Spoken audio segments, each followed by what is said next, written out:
Here we'll perform another hypothesis test. I've written the 7 steps that we followed previously on the right side. Let's read the question and follow these 7 steps. In a Gallup poll of 1,018 randomly selected adults, 9% said that the cloning of humans should be allowed. Use a 0.1 significance level to test the claim that at most, 10% of all adults say that the cloning of humans should be allowed. Let's begin with step 1, writing the claim. The claim that's written here says at most 10% of all adults say that the cloning of humans should be allowed. Now, first thing I notice is that we have a percentage. When you have percentage, you use little p for your claim. We also see the words at most. At most means less or equal to. And so the symbol we use is less than or equal to. The number we use, 10%.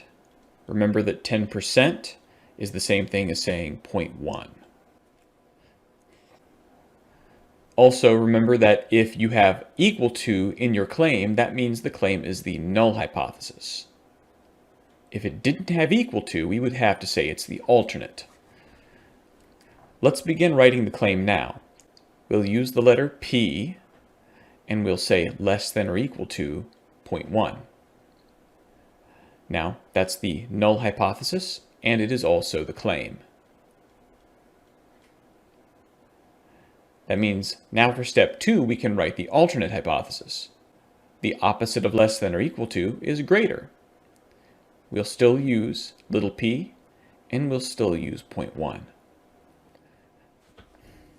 Now let's think about our possible outcomes for step 3.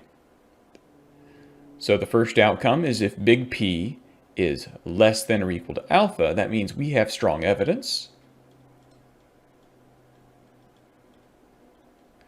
It means we could reject the null hypothesis.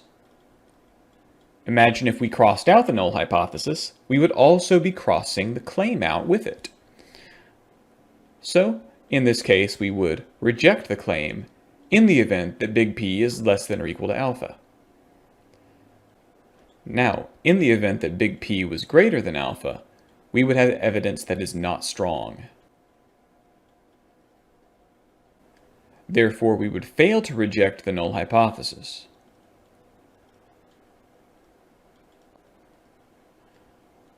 And that means we can't reject the claim, because we would have to box it in and stick with the null.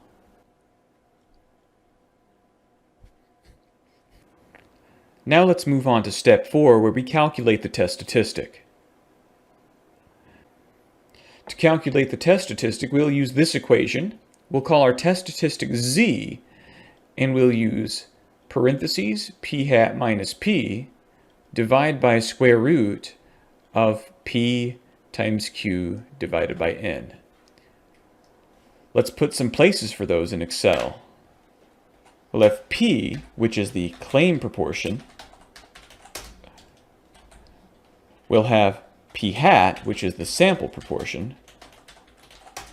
We'll have q, which is 1 minus p, and n, which will be the size of the sample.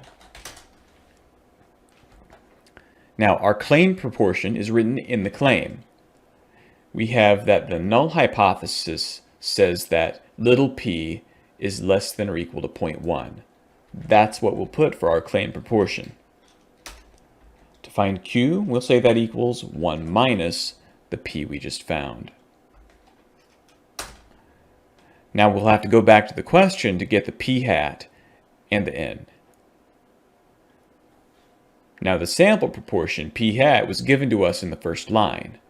We were told that 9% agreed that the cloning of humans should be allowed. We'll place that in the p hat position. We'll say 0.09. Now the n will be the size of the sample. This is also given to us in line 1 because we have 1,018 randomly selected adults. We'll enter that for the size of the sample. Now we'll need to make some more room and calculate our z. For the z, we'll call this the test statistic, and we'll enter equals, parentheses, p hat subtract p. Close the parentheses and divide by square root of p multiply q, divide n. This gives us a test statistic of about negative 1.06. Now, after that, we will need to find the big P value for step 5. So let's recall that our big P, if we have a left tail test, will be norm S dist, enter the Z, and say true. For the right tail, we just say 1 minus the big P for the left tail. If we have two tail, we'll say 2 times whichever of the left or the right is lower using the min function. Let's put places for those in Excel as well. For the left tail, we'll say equals norm S dist, click on the Z value, and say true. For the right tail, we'll say 1 minus the left tail, and for the two tail, we'll say 2 times min parentheses, and select the left and the right with the blue box. To figure out which tail to use, we look to the alternate hypothesis. The alternate hypothesis says greater than. If you have a greater than, we use the right tail. If we have less than, use the left tail. And then if you have not equal to for the alternate, use the two tail. Again, we're looking only at the alternate here.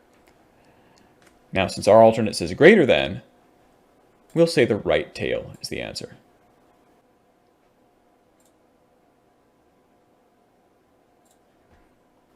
Now, for step 6, let's compare our big P against our alpha. Now, our big P was 0.856. Our alpha was 0.1. Therefore, we can say our big P is much higher than our alpha. Now, when big P is greater than alpha, that means we don't have strong evidence. This means we fail to reject the null hypothesis and we have to box it in. Again, that doesn't necessarily mean that the null hypothesis has to be true. It just means based on the evidence we have, we can't cross it out, so we have to stick to it. This also means that we can't cross out the claim either, because the claim is part of the null. So we can say that there isn't sufficient evidence to reject the claim.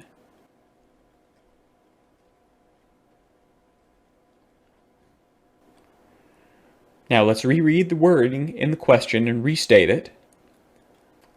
The claim was that at most 10% of all adults say that cloning of humans should be allowed.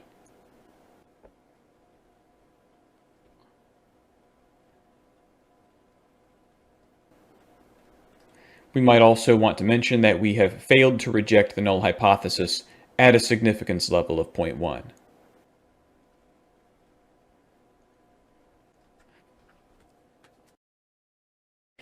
And so we have our result.